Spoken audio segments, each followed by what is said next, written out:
Rusdi Ambon sempat janji mau bayar gaji karyawan, tapi katanya jangan beritahu yang lain.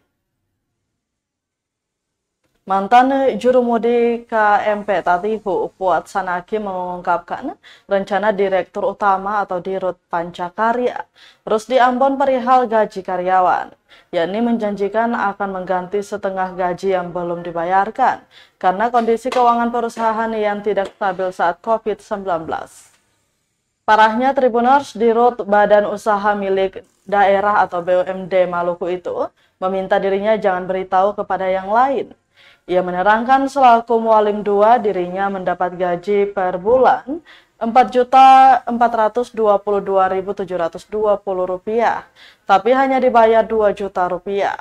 Kondisi itu dari bulan April-November tahun 2020, sehingga besaran sisa gaji selama 8 bulan itu sebesar Rp19.381.760.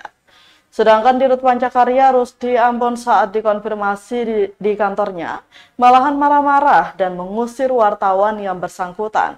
Dihimpun kondisi itu bukan hanya dirasakan para mualim, tetapi banyak karyawan lapangan yang hingga hari ini juga belum menerima sebagian hak kerja tersebut.